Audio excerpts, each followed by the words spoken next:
สวัสดีค่ะ ขอขอบคุณทุกท่านที่ติดตาม เรื่องเล่าโรงน้ำชาสกุลโจ เรื่องพลิกชีวิตเท่าแก่เนี้ยยุค 70 ด้วยคลังสินค้ายอดอัจฉริยะ ถ้าชอบฝากกดไลค์และกดกระดิ่งแจ้งเตือน เพื่อไม่ให้พลาดตอนใหม่ๆนะคะ บทที่ 81 ขบวนรถลวงตาและวิถีแห่งหน่วยอินทรีย์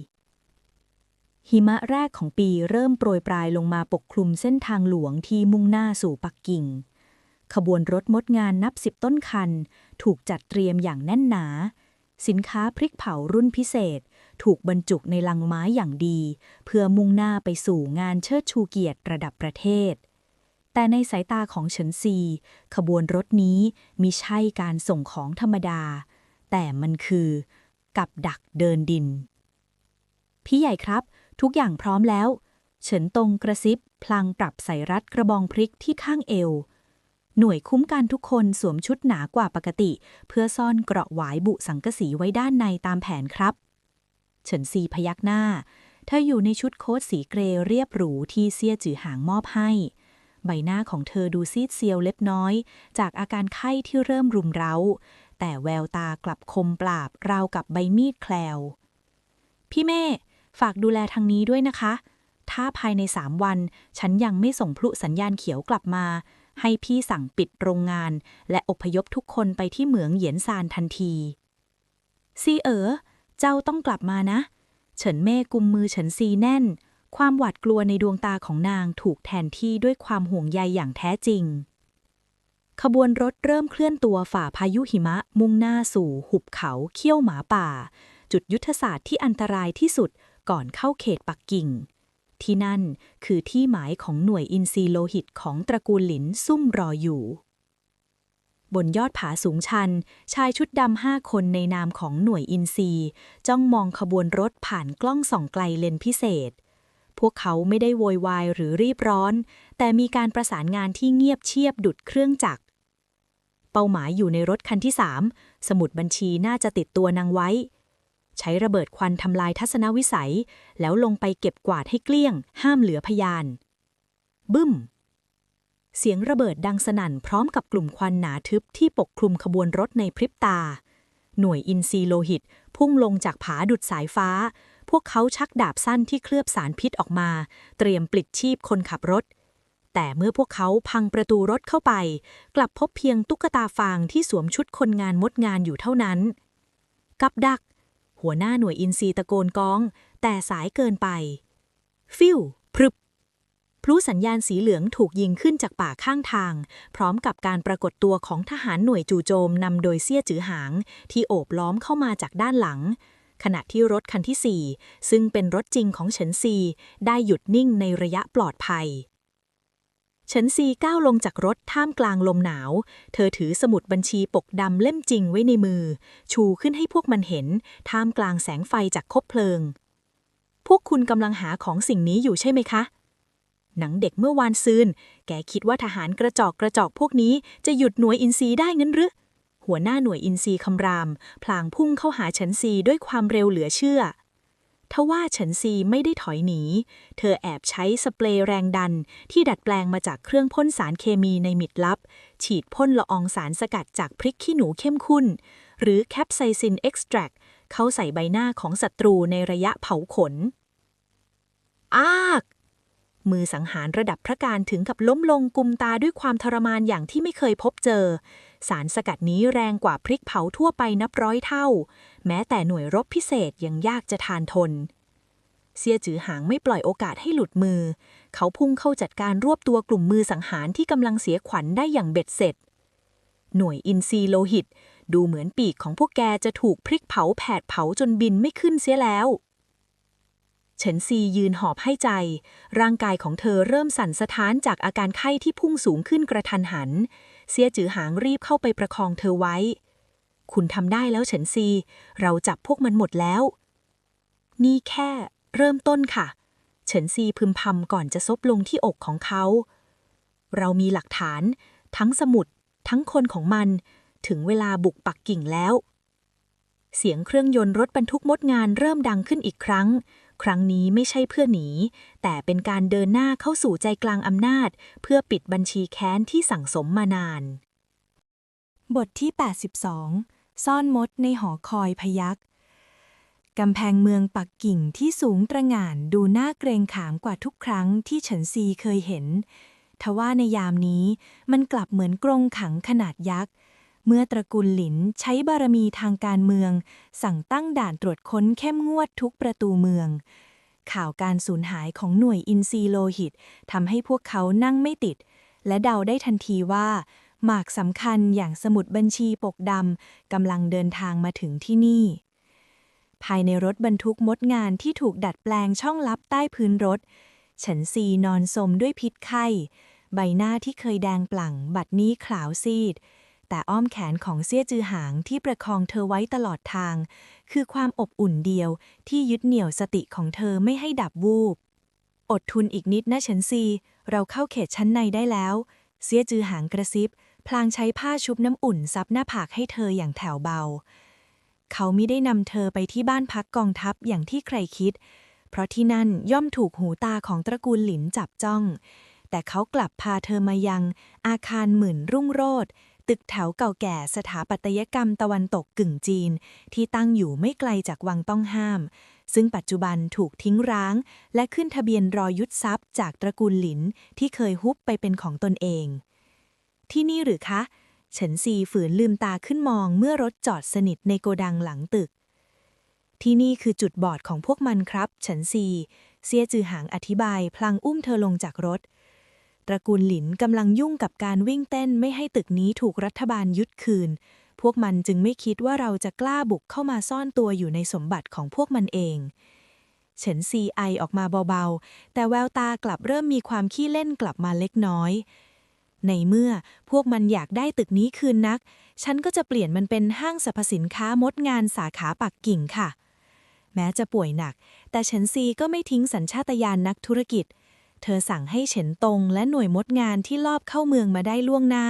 เริ่มทำความสะอาดตึกและนำสินค้าพริกเผารวมถึงบะหมี่กึ่งสำเร็จรูปออกมาวางโชว์บังหน้าทันที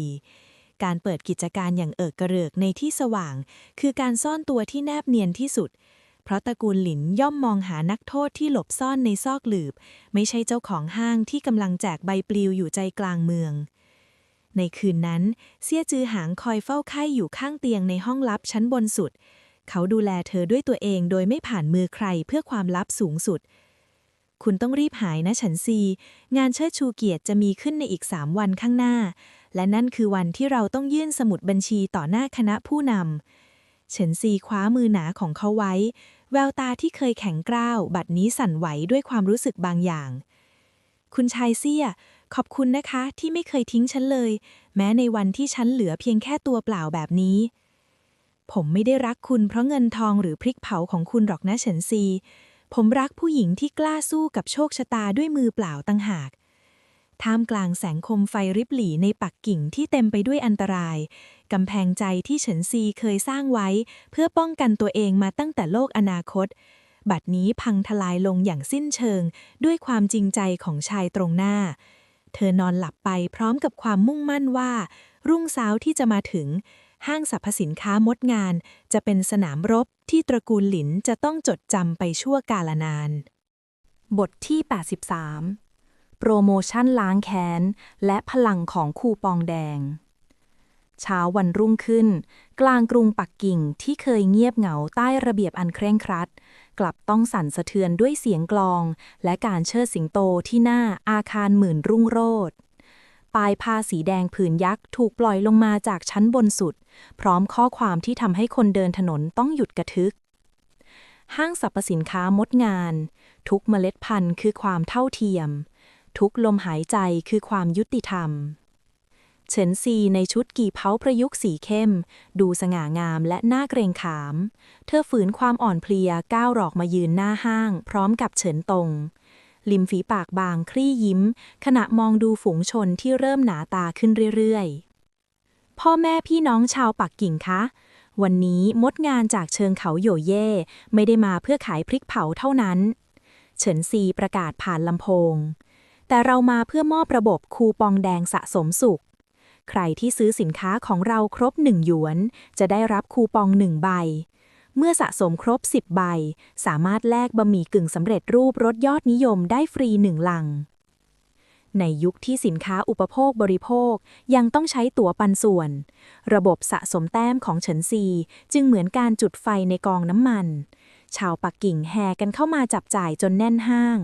ทว่าในจังหวะนั้นเองกลุ่มชายชะกันชุดเครื่องแบบพนักงานตรวจการที่ถูกตระกูลหลินหนุนหลังก็บุกเข้ามาหมายจะสั่งปิดห้างหยุดเดี๋ยวนี้ห้างนี้ไม่มีใบอนุญาตการค้าประเภทห้างสรรพสินค้าและการแจกคูปองถือเป็นการมอมเมาประชาชนหัวหน้ากลุ่มตะคอกพลางจะเข้ามายึดสินค้าเฉินซีไม่ได้ตื่นตระหนกเธอชูใบอนุญาตที่ลงนามโดยหน่วยงานมณฑลและกองทัพขึ้นมาใบอนุญาตฉันมีครบค่ะและที่สำคัญคูปองนี้ไม่ใช่การมอมเมาแต่เป็นการคืนกำไรตามนโยบายส่งเสริมคุณภาพชีวิตที่ฉันเพิ่งนำเสนอต่อท่านผู้นำเธอก้าวไปข้างหน้า1 ก้าวแววตาคมปราบจ้องไปที่กลุ่มคนป่วนและพิเศษสำหรับวันนี้ฉันมีโปรโมชั่นล้างแค้นหากใครก็ตามที่มีข้อมูลเรื่องการกักตุนสินค้าหรือการทุจริตในย่านการค้าปักกิ่งแล้วนำหลักฐานมาแจ้งที่จุดรับเรื่องหลังห้างเราจะมอบคูปองทองคำที่ใช้แลกน้ำมันพืชและข้าวสารได้ฟรีตลอดทั้งปีฝูงชนเริ่มฮือฮาสายตาหลายคู่เริ่มมองไปที่กลุ่มชายชะกันเหล่านั้นอย่างกดดันเพราะชาวบ้านต่างรู้ดีว่าใครที่เป็นพวกโทขโมยและขูดรีดมานานแกนางเด็กปากดีกลุ่มคนป่วนพยายามจะลงมือแต่เซี่ยจือหางในชุดเครื่องแบบทหารเต็มยศก้าวออกมาขวางไว้พร้อมกับทหารอารักขาที่ดูดุดันที่นี่อยู่ในเขตอารักขาของกองทัพชั่วคราวเพื่อเตรียมงานเชิดชูเกียรติใครหน้าไหนจะมาป่วนงานมวลชนต้องผ่านศพผมไปก่อนแรงกดดันจากทั้งมวลชนที่อยากได้ของฟรีและกองทัพที่ถือกฎหมายทำให้ตระกูลหลินต้องล่าถอยไปอย่างอับอายเฉินซีหันไปมองเฉินตงอาตงเริ่มเก็บข้อมูลที่ชาวบ้านแจ้งมาทันทีสมุดบัญชีปกดำในมือเราเป็นหลักฐานนิ่งแต่ข้อมูลจากชาวบ้านจะเป็นพยานเป็นที่ทำให้ตระกูลหลินดิ้นไม่หลบในสภาวันพรุ่งนี้ในค่ำคืนนั้นห้างมดงานกลายเป็นรังลับที่รวบรวมความแค้นของชาวปักกิ่งไว้มหาศาลเฉินซีรู้ดีว่าพรุ่งนี้คือวันตัดสินแต่ด้วยความจริงใจที่เธอซื้อใจชาวบ้านไว้ได้ความโดดเดี่ยวที่เธอเคยกลัวมาตลอดชีวิตบัดนี้หายไปสิ้นเหลือเพียงกองมดอั๋นที่พร้อมจะกัดกินยักษ์ใหญ่ให้พินาศบทที่ 84 กลิ่นชาในความมืดและรอยร้าวของกำแพงใจราตรีในปักกิ่งช่างหนาวเหน็บกว่าที่เชิงเขาหยวนนับเท่าตัวเสียงลมหวีดหวิวลอดผ่านช่องหน้าต่างไม้ของอาคารหมื่นรุ่งโรจน์ที่เพิ่งถูกชุบชีวิตขึ้นมาใหม่แสงตะเกียงริบหรี่ในห้องทำงานชั้นบนสุดสะท้อนภาพฉันซีที่กำลังนั่งประคองถ้วยชาอุ่นๆร่างกายที่เพิ่งฟื้นไข้ยังคงทิ้งความล้าไว้ในกระดูกแต่ในตาของเธอกลับสะท้อนภาพความสับสนที่ลึกซึ้งกว่านั้นยังไม่นอนอีกหรือครับเสียงทุ้มของเซี่ยจือหางดังขึ้นที่ประตูเขาเดินเข้ามาพร้อมกับผ้าห่มผืนหนาแล้วคลุมลงบนไหล่ของเธออย่างถือวิสาสะฉันกำลังคิดค่ะว่าถ้าเป็นชาติก่อนฉันคงใช้สมุดบัญชีเล่มนี้ขู่กันโชคตระกูลหลินเพื่อเอาเงินและอำนาจฉันซีวางถ้วยชาลงพลางมองมือตัวเองที่ดูบอบบางลงแต่ทำไมตอนนี้สิ่งที่ฉันต้องการกลับไม่ใช่เงินพวกนั้นแต่กลับเป็นความปลอดภัยของอาตงพี่แม่และชาวบ้านที่ฝากชีวิตไว้กับมดงานเซี่ยจือหางทรุดตัวลงนั่งข้างๆเขาไม่ได้พูดอะไรในทันทีแต่สายตาที่เขามองเธอนั้นเต็มไปด้วยความเข้าใจเพราะตอนนี้คุณไม่ได้สู้เพื่อความอยู่รอดของตัวเองคนเดียวแล้วยังไงล่ะฉันซีคุณเริ่มมีบ้านให้ตุ้งปกป้องและนั่นคือสิ่งที่ทำให้คุณแข็งแกร่งกว่ามหาเศรษฐีคนไหนในปักกิ่งฉันซีเงียบไปคำว่าบ้านเป็นคำที่เธอไม่เคยเข้าใจความหมายที่แท้จริงของมันเลยจนกระทั่งมาอยู่ในร่างนี้การถูกหักหลังในอดีตทำให้เธอสร้างกำแพงน้ำแข็งขึ้นมาห่อหุ้มหัวใจแต่สัมผัสอุ่นๆจากมือของชายตรงหน้าที่วางทับลงบนมือของเธอในตอนนี้กลับกำลังทำให้กำแพงนั้นละลายลงทีละน้อย พรุ่งนี้ตระกูลหลินต้องเริ่มเคลื่อนไหวหนักกว่าเดิมแน่เฉินซีพยายามเปลี่ยนเรื่องเพื่อซ่อนความหวั่นไหวการที่เราเปิดห้างและเริ่มรวบรวมข้อมูลจากชาวด้านคือการตบหน้าพวกมันกลางจัตุรัสปักกิ่งพวกมันจะไม่อยู่เฉยแน่ๆผมจะอยู่ข้างคุณเสมอเฉินซีไม่ว่าจะเกิดอะไรขึ้นในสภาหรือในห้างแห่งนี้เสียจือหางให้คำมั่นตอนนี้คุณพักผ่อนเถอะถ้าเท่าแก่เนี้ยล้มไปอีกคนมดงานนับหมื่นรังคงเสียขวัญแย่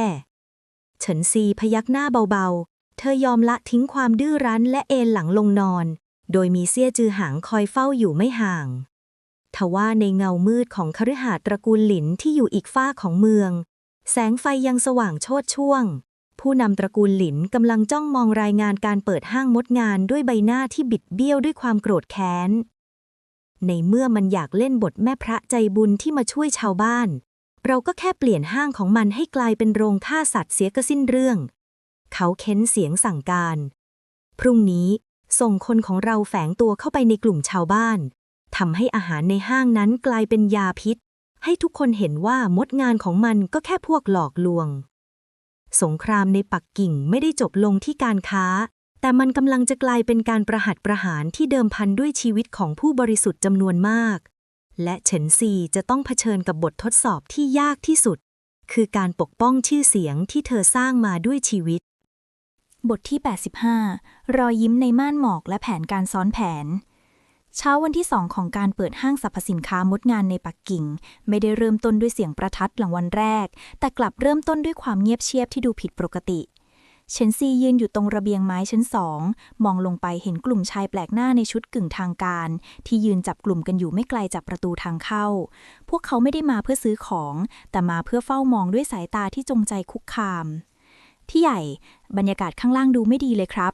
ฉันตรงเดินเข้ามารายงานเช้านี้คนงานของเราพบว่ามีหนูตายถูกโยนเข้ามาในโกดังหลังห้างแถมยังมีคนแปลกหน้าพยายามจะติดสินบนพนักงานคลังสินค้าของเราเพื่อขอดูถังผสมพริกเผาด้วยครับฉันซีละสายตาจากฝูงชนเธอยังมีอาการไอเล็กน้อยแต่สติสัมปชัญญะกลับคืนมาเต็มร้อยแล้วพวกเขากำลังหาจุดอ่อนเพื่อวางยาพิษเราตามคาดค่ะอาตงพี่เมฆคะเตรียมการตามที่ฉันบอกไว้หรือยัง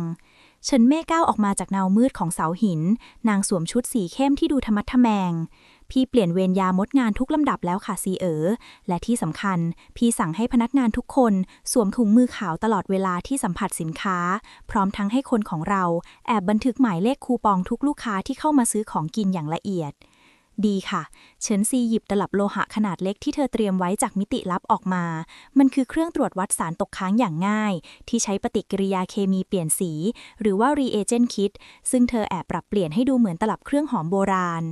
หากใครมาโวยวายว่ากินแล้วป่วยเราจะไม่แค่เถียงด้วยปากแต่เราจะให้ความจริงเป็นคนพูดแทนในจังหวะนั้นเองเสียงเอะอะโวยวายก็ดังขึ้นจากชั้นล่างของห้างช่วยด้วยเมียข้ากินบะหมี่ของพวกเจ้าแล้วล้มพับไปห้างนี้มันขายของมีพิษ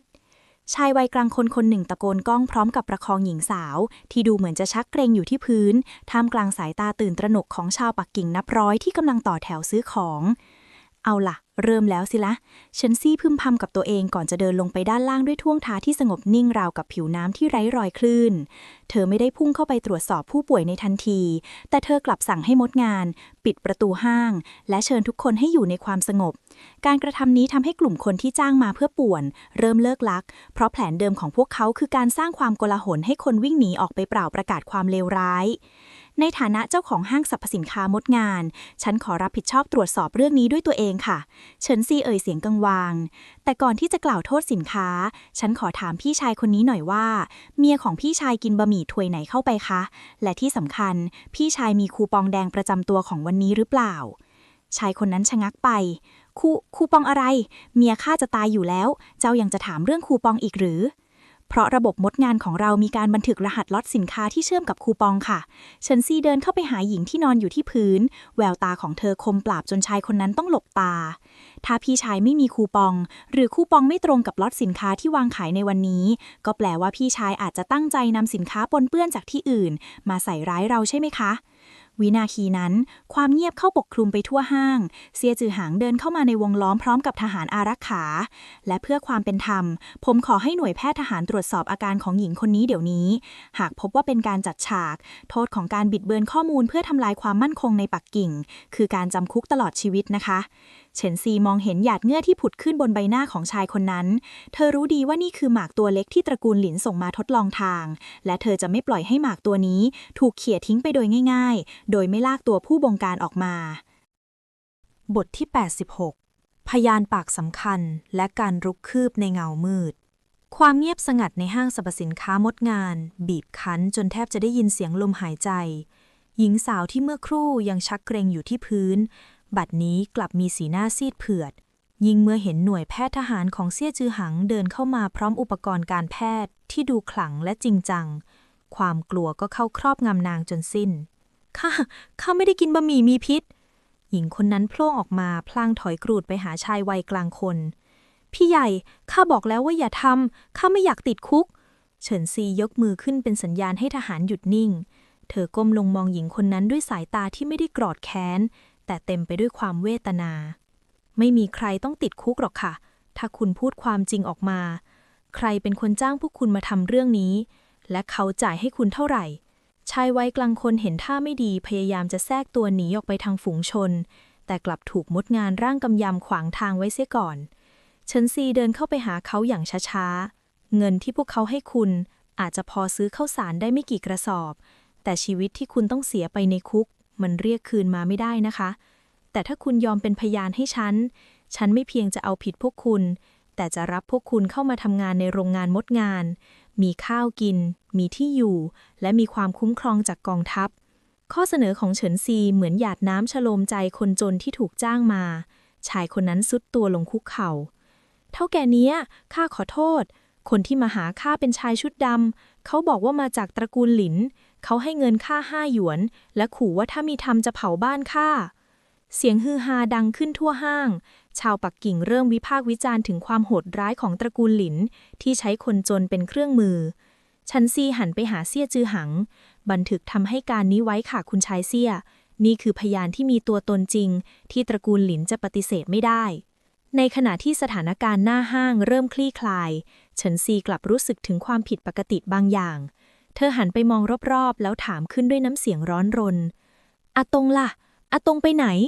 เฉินเม่ที่มีสีหน้าตื่นตระหนกวิ่งมาจากหลังร้านซี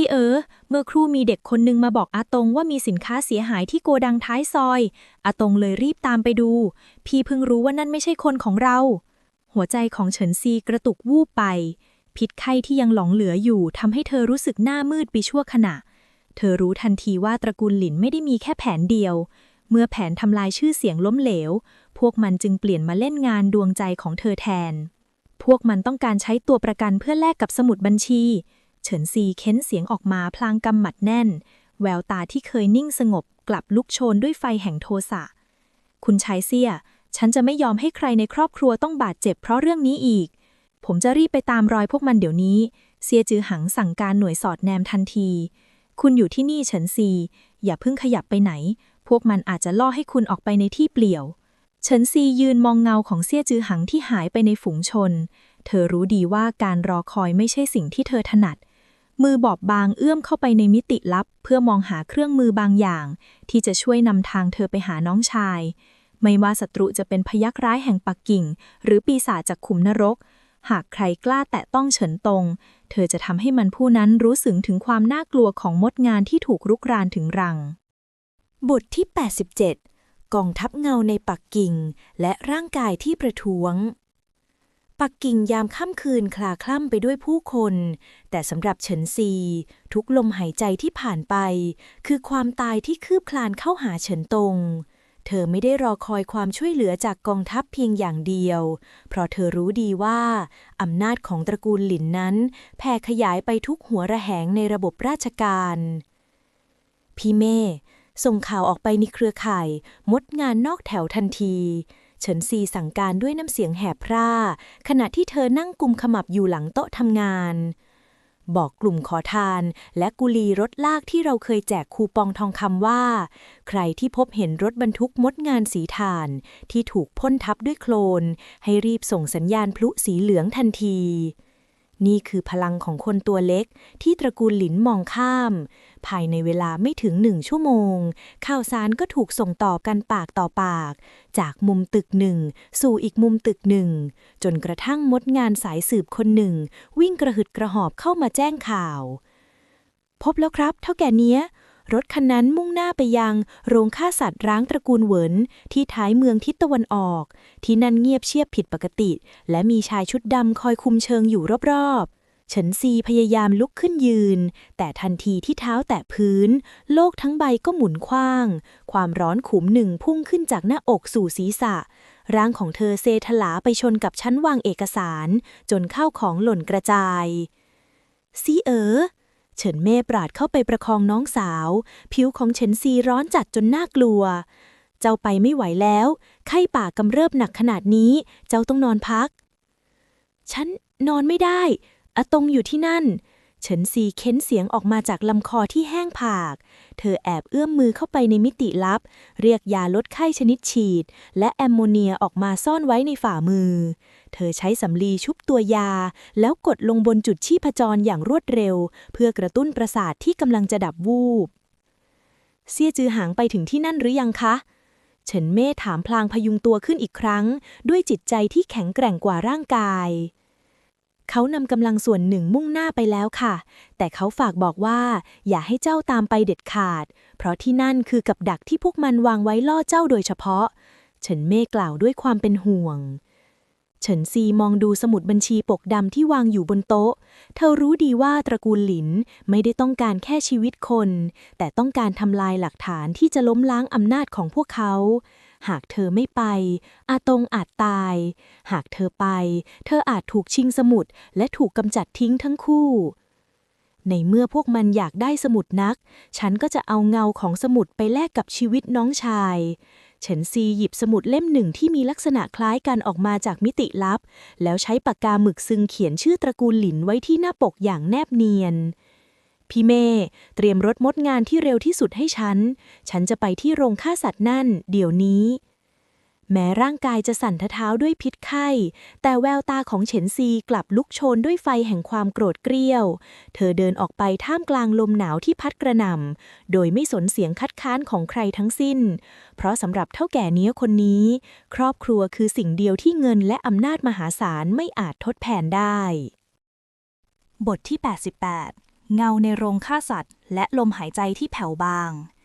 กลิ่นคาวเลือดเก่าและไอเย็นจากดินโคลนที่ท้ายเมืองทำให้บรรยากาศในโรงฆ่าสัตว์ร้างตระกูลเหวินดูสยดสยอง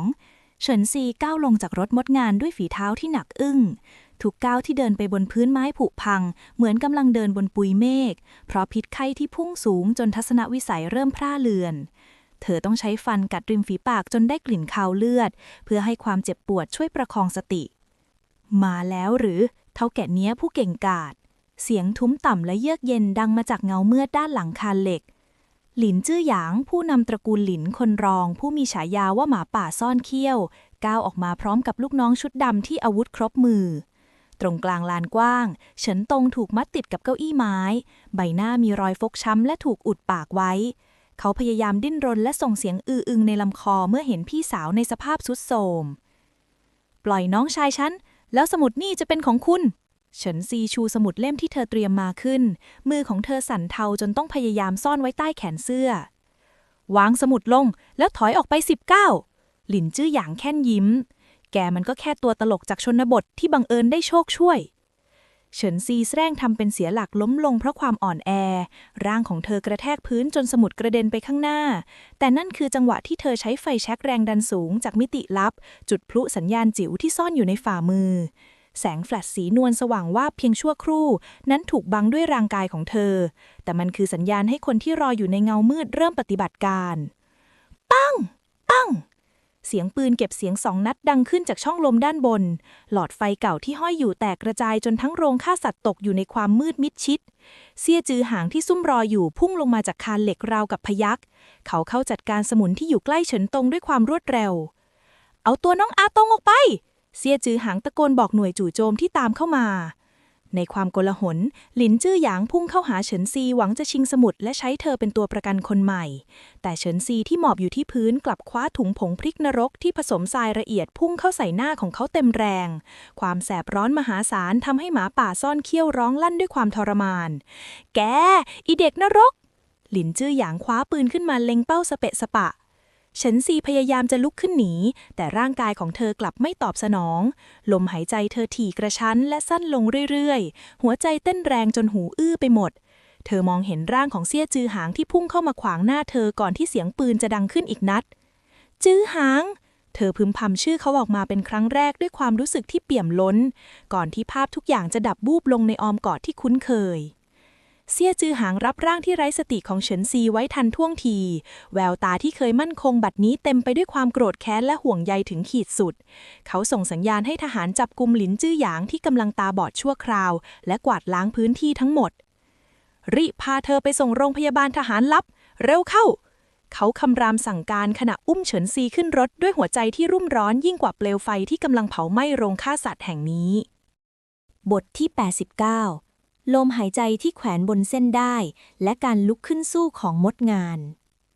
ภายในห้องพักฟื้นพิเศษของโรงพยาบาลทหารลับกลิ่นน้ำยาฆ่าเชื้อและเสียงเครื่องช่วยหายใจดังจังหวะสม่ำเสมอเป็นสิ่งเดียวที่ยืนยันว่าเฉินซียังคงอยู่กับพวกเขาร่างบางที่เคยคล่องแคล่วและเต็มไปด้วยไหวพริบบัดนี้ดูเปราะบางราวกระเบื้องเคลือบที่พร้อมจะแตกสลายใบหน้าของเธอซีดขาวสนิทแต่อุณหภูมิร่างกายยังคงพุ่งสูงจนน่าหายใจเซี่ยจือหางนั่งกุมมือเธอไว้ไม่ยอมห่างดวงตาของเขาแดงก่ำจากการไม่ได้นอนและเต็มไปด้วยความเจ็บปวดที่ไม่อาจปกป้องผู้หญิงที่เขารักได้ดีพอคุณสู้มามากพอแล้วเฉินซีต่อจากนี้ไปให้ผมและครอบครัวของคุณเป็นคนสู้เพื่อคุณบ้างนะทว่าภายนอกห้องพักพายุลูกใหม่กำลังตั้งเขาเมื่อผู้นำตระกูลหลินฝ่ายปักกิ่งตัดสินใจทุ่มหมากตัวสุดท้ายเพื่อปิดปากพยานและทำลายหลักฐานพวกเขาใช้เส้นสายในหน่วยความมั่นคงประกาศข้อกล่าวหาร้ายแรงว่าเฒ่าแก่เนี้ยสกุลเฉินเป็นสายลับต่างชาติที่ใช้ธุรกิจบังหน้าเพื่อรวบรวมข้อมูลลับทางโลจิสติกส์พวกเรามีหมายสั่งอายัดตัวนักโทษการเมืองเฉินซีและขอเข้าตรวจสอบโรงพยาบาลนี้เดี๋ยวนี้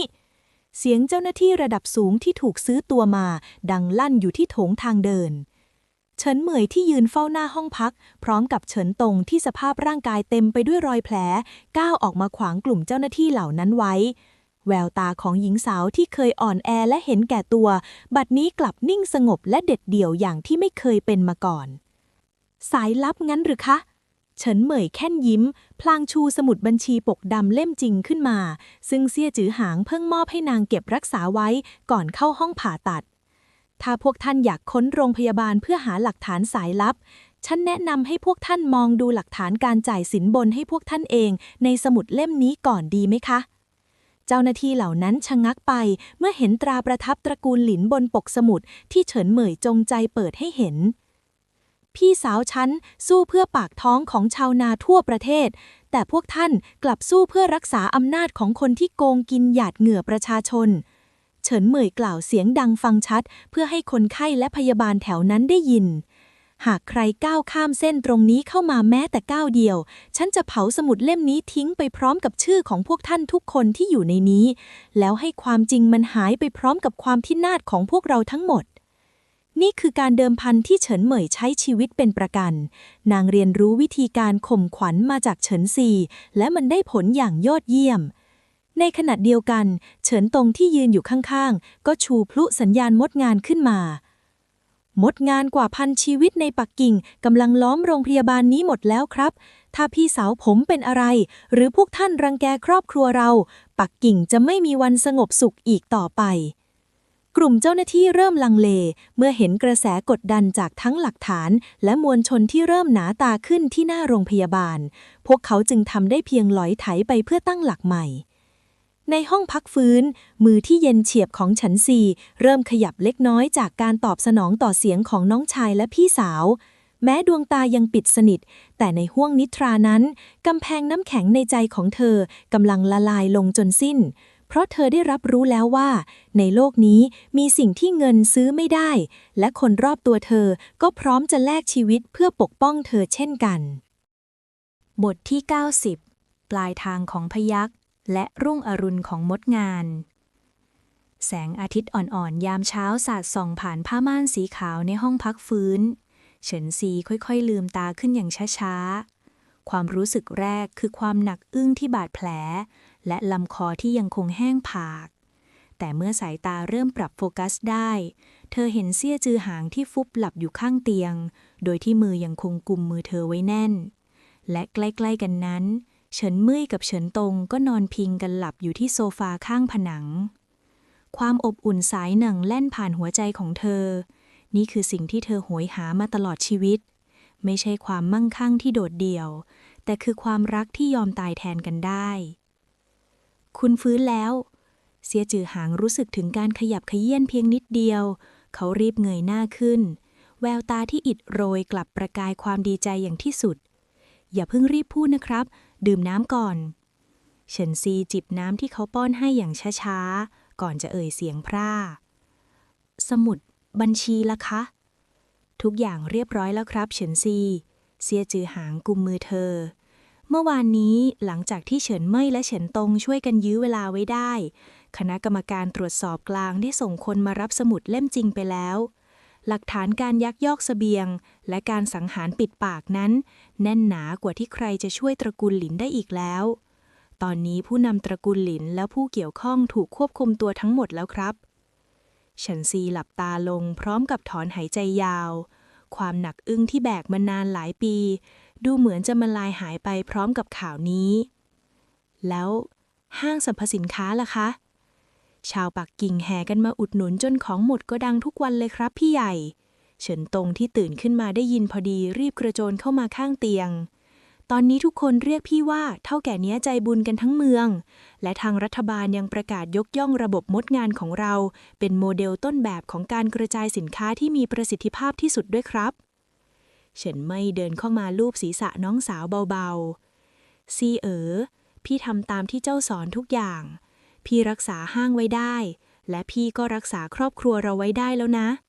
เฉินซียิ้มออกมาด้วยความภูมิใจในตัวพี่สาวเธอรู้แล้วว่าการที่เธอเลือกจะ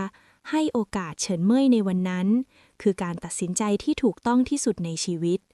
1 สัปดาห์ต่อมาเฉินซีที่แข็งแรงขึ้นได้ปรากฏตัวต่อสาธารณชนในงานเชิดชูเกียรติระดับชาติอย่างเป็นทางการ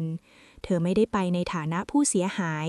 แต่ไปในฐานะผู้วางรากฐานระบบโลจิสติกใหม่แก่ประเทศโดยมีเซี่ยจือสางยืนเคียงข้างในชุดเต็มยศมดงานเพียงตัวเดียวอาจทำอะไรไม่ได้มากแต่เมื่อมุดนับหมื่นรังรวมตัวกันด้วยความซื่อสัตย์และกตัญญูต่อให้เป็นกำแพงที่สูงที่สุดหรือพยัคฆ์ที่ดุร้ายที่สุดก็ไม่อาจหยุดยั้งการสร้างสรรค์โลกที่ดีกว่าเดิมได้ค่ะ